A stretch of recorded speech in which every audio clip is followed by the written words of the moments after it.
to be here today on LinkedIn Live to talk a little bit about engaging executives in change.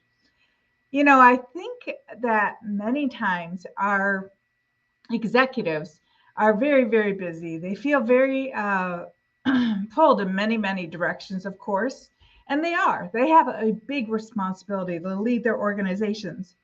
But we also know that it's very important for us to have leaders and sponsors, what we call sponsors in our organization, to have leaders and sponsors that are really in charge of things, that are at that top leadership level, and yet are still able to engage in leading change for change initiatives. And so this is a really important topic, and I find that it's surprising to me, but not, well, I shouldn't say it's surprising. It's frustrating and surprising to me that we haven't made as much headway over the past few years as I think we should have in explaining to leaders and explaining to our executive team what they need to do to be able to be effective and be active and visible in leading change. The PMI, Pulse of the Profession, in 2014, in 2018, in 2022, every time it's published, we see that the number one success factor for successful change is active and visible leadership, sponsorship of the change. This is huge. We need our sponsors who are leaders in the organization, who are executives in the organization, to be able to show up and be active and visible, and also to be able to share with everybody in the organization why this change is important. I think that's the number one job of a sponsor or leader for change, is to really get everybody on the same page in terms of vision. I think it's very difficult to get everyone on the same page in terms of vision. Sometimes we have competing visions, we have competing priorities, but that role of the executive leader, of the sponsor, of the leader of the change, is to really describe the vision in a way that's realistic for people, in a way that they can achieve, that's relevant to them, that they can relate to and understand. And so when we have our sponsors and our leaders speak to our teams, speak to our stakeholders, speak to our customers in a relevant, relatable vision, relevant, relatable way, to share what this change will be like at the end, in the future state when we get there, that's a big, big piece. So I wanted to talk with you about this today because I'm really curious. For those of you who are here, please feel free to put in the chat your top leader on your most recent change. What did your top leader do that was helpful to the change effort? Go ahead and type it in the chat, and I'll be able to relay the comments that are in the chat. What has your top leader in the most recent change you were involved in, what did they do that was helpful to the change? Yes, I do know that I had somebody say they did a kickoff. That's a big, big deal. Having your leader show up for, be prepared for, and do a great job of sharing the vision of the change at the kickoff is essential. Well, we know that we have leaders who can describe in detail the future state. That's really, really helpful. So kickoffs are a big deal in terms of our leaders. Feel free to add more pieces to the chat as we go along and as we talk through the interesting pieces of leadership. So some leaders don't recognize this as an important role for them. Some leaders feel like they already have their divisions, they are organizing their work teams, and they are focusing on ensuring that they meet their goals and targets for the year. And that's terrific. That's exceptional. We want that. However, we have to convince them in our conversation that we need them to be successful with the change, and they need to be successful with the change as well. So I have had struggles with this in the past, and I don't know if you've ever struggled with having this situation where you can't quite get your leader on board. And actually, I had a problem where I couldn't even get to my leader. I talked to my leader and I explained to her that I was working on the change and that we needed to meet together once a week. And I proposed an hour once a week to talk about this change. And she just laughed at me. She said, I'm triple booked. I have no way to meet with you once a week. I have no way to meet with you for an hour. And I will see you at the project team meetings. And I was a little taken aback by this, but I went to the project team meetings and I figured I would start communicating with her at these meetings, but she didn't attend. I didn't see her and I didn't see anybody from her team at these project meetings. And this went on for 3 weeks. And I had been thinking to myself the entire 3 weeks, like, boy, she's not really doing what she needs to do to be a great leader of change. And I started to build a defense for myself. I thought, well, I have tried to meet with her, and she said she's too busy. And, if she's too busy to meet with me and she's too busy to know what to do for this change, I guess we're just going to fail and it will be her fault. But the moment I said to myself, it will be her fault, I realized it was my fault. It would be my fault because I knew better. I actually knew that this was going to cause a problem. So instead, I went to her admin and I asked if there was any way I could speak to her for 15 minutes a week. Just 15 minutes. I was willing to go 15 minutes every other week. But I just said, is there any way I could do 15 minutes a week with her? And her admin said, well, you're both walking to the same meeting from this building to a building across the town. You're welcome to walk with her. I'll give you that as your meeting time. So the 15-minute walk I had from my building to the building we were having a meeting in with her was my 15 minutes a week. And I was so happy to finally have some time with her.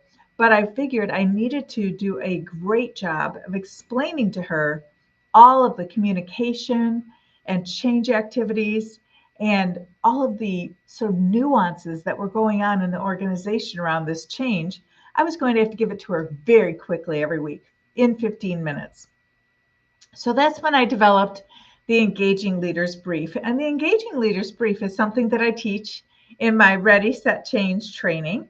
And the Engaging Leaders Brief really made a terrific difference in this particular change implementation. Because when she saw this Engaging Leaders Brief, which basically has 3 kind of rectangle bubbles across the top. One is for communication that has to go out this week from the sponsor, from the leader. One is for activities we need the sponsor or leader to show up to every week. And the third bubble is for things that they should keep their eye on. So this is like not a risk register, but this is sort of a heads up register, if you will. Like, hey, I've noticed that, we seem to have a little frustration between 2 different stakeholder groups and they're taking it out on each other, or they're blaming you more likely. So I recall putting that on the top row of this Engaging Leaders Brief that I was creating for her. And then at the bottom row, I had the same 3 rectangular bubble shapes. And then I had communication for next week, activities for next week, and things to celebrate. Because I knew the leader wouldn't know what to celebrate. She was not going to have time to track milestones, recognize when a sprint had been completed, be happy for somebody's baby being born, or even being able to talk to and reference that user acceptance testing or something had started. So I put that underneath the bubble that said things to keep your eye on. And then I had the communication and the activities.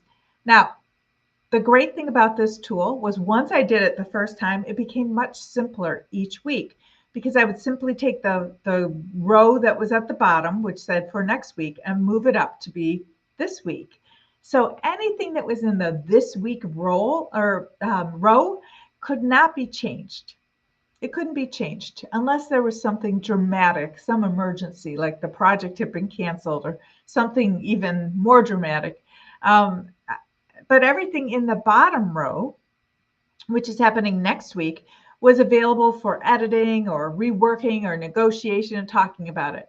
So it made it very possible for her to quickly see the 3 bullet points, 2 or 3 bullet points in every single box, and know what to communicate this week, what to be at this week, and things to be aware of, what she was going to be doing next week, what she was going to be communicating next week, and things to celebrate.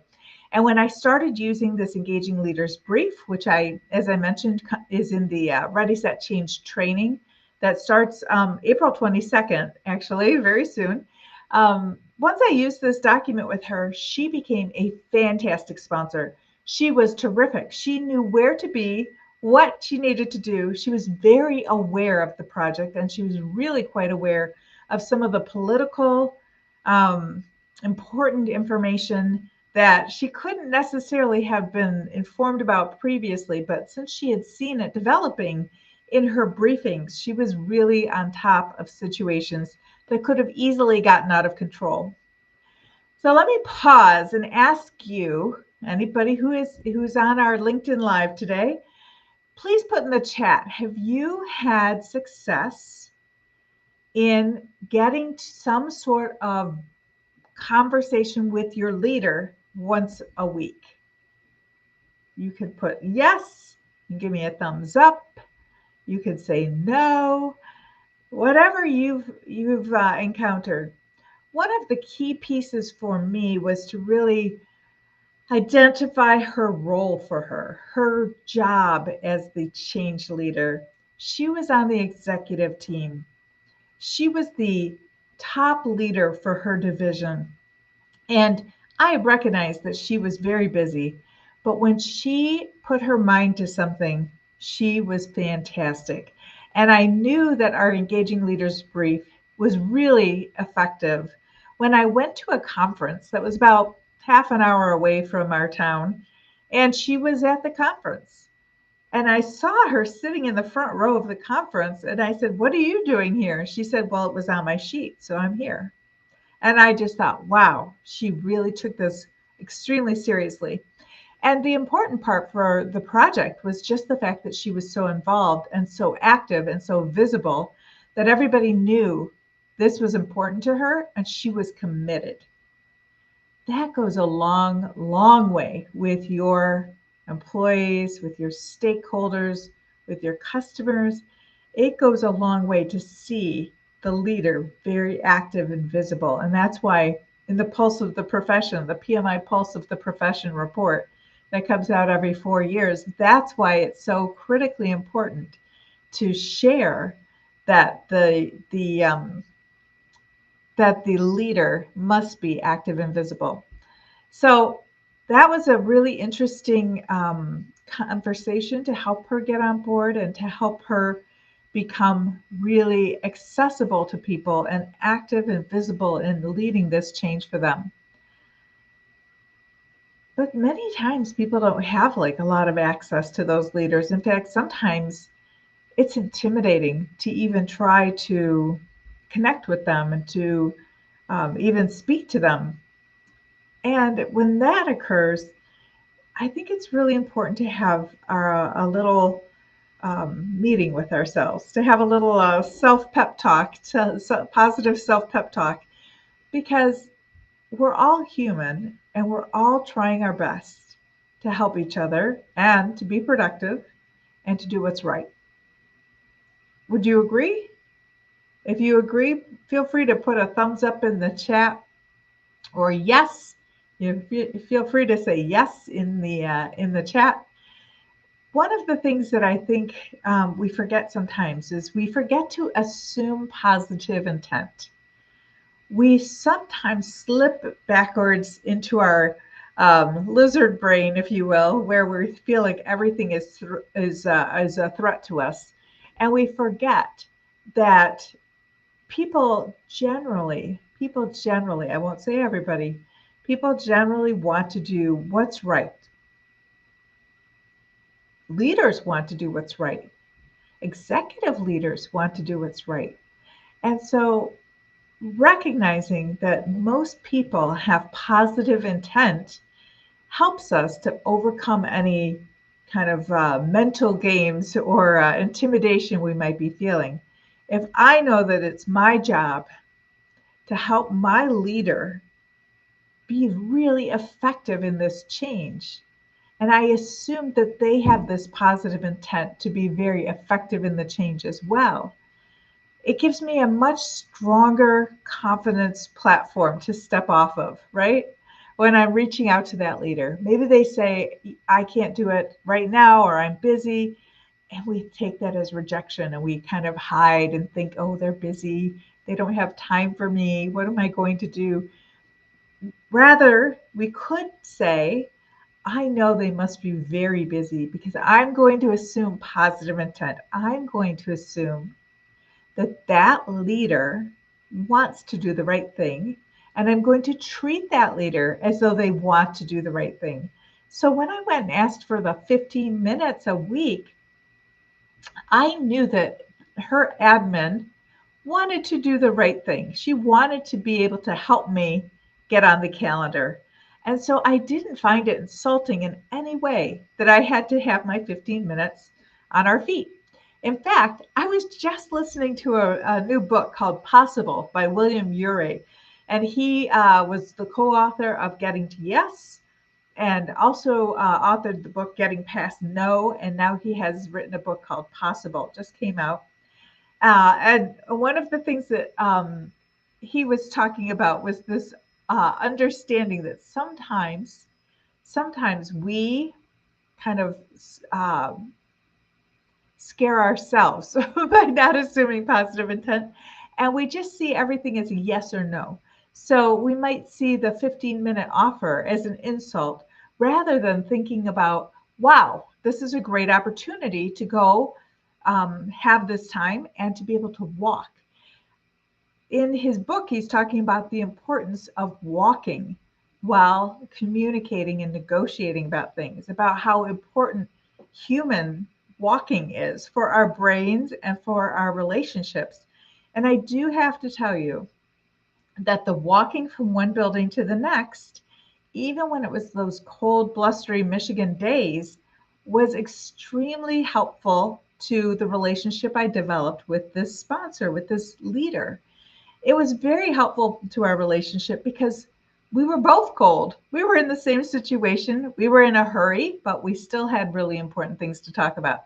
So we want to recognize that whatever we can do, we shouldn't take offense if somebody says, "I can only give you 15 minutes of walking." That's not punishment. That's an opportunity. And I think we have to assume that positive intent and take that opportunity. Another thing that William Ury has been talking about in this book called Possible that I think really applies to leadership. And so I think it would be a terrific book to recommend for all of you who are interested in how to better engage with leaders, is this idea of having always a third option. When our sponsor says, no, I can't do that, we can't assume that this is sort of a yes, no opportunity, right? There must be a third thing we can try. There must be another option that we can go to. And he talks quite frequently about going to the balcony, which is going up to our higher self and kind of looking over at the big picture, looking over this imaginary balcony at the big picture of the change. Is the big picture of the change need this leader, or does the big picture of the change need you to engage with this leader so they can lead it very well? So it's important to recognize that sometimes we get caught in the whirlwind, the day-to-day, the sometimes petty feelings that we might have when a leader might not always be receptive to our joining them or encouraging them to be involved in a change that they tell us they don't have time for. And then we can go to the balcony in our minds and we can think about the importance of the leader to this change and the importance of our role in convincing that leader how to interact throughout this change so that they can be active and visible. I like to also do homework on my leader. I like to do a DISC assessment on my leader. And if you haven't had a DISC assessment yourself, I think many people are aware. You can Google DISC assessments. There are multiple vendors and who provide DISC assessments. I work with Wiley on DISC assessments, and I'm a DISC facilitator. So I really understand this assessment and how it can help people to be more effective in the way that they work with others, as well as the way that they work in a project. And so I would look at my leader and determine what DISC style does this leader seem to be, so that I have more information to better be able to communicate with my leader, to be able to engage that leader, to work with them in the way they like to be worked with, right? Some leaders love to have a lot of conversations. Some leaders want everything in writing. Some leaders are, good at taking charge and taking the bull by the horns and moving things forward. And other leaders are more laid back. They like to just kind of go with the flow. But knowing what you're dealing with before you're dealing with it is very helpful also. And then I think if I have to convince a leader, or if I feel like a leader is really struggling, like maybe this is beyond their level of experience. Maybe they're a new leader and this is beyond their level of comfort. They don't feel confident. They don't have the political standing in the organization to be active and visible and get things done. If something like that occurs, sometimes I will pair that leader. I'll partner that leader with another leader in the organization. And when I do that, when I build this partnership between the two leaders, then that newer, less experienced, and maybe less politically positioned leader can rely on the more experienced leader to kind of lead the way and provide their credibility, guide with their credibility, lend a little credibility, if you will. So I think that that's an important piece as well. One of the things that really makes a big difference in our change initiatives or in our projects and the success of our projects, not only is this relationship between the person who is responsible for leading the change management lead, and the sponsor, but also is really understanding the whole process of how that vision of the change is communicated through that leadership team. Because it can't just come from the one leader. It has to be cascaded down throughout all of the leadership teams in that organization. It has to go through managers and supervisors, has to go through foremen sometimes. Sometimes we have change agents who are working from particular units, and they can sponsor or sort of cascade that sponsor message out throughout the organization as well. But the big piece to remember in this is just the fact that this cascading effect and ensuring that the message and the vision of the change is being seen and heard, and that we're communicating about this change all the time, so that when it happens, when this change occurs, it is not a surprise. It is understood. It's been prepared for. People have shifted in their mental acceptance of it. They've changed their mindset. They have actually attended training. They are going through support as they start to prep for the go live period.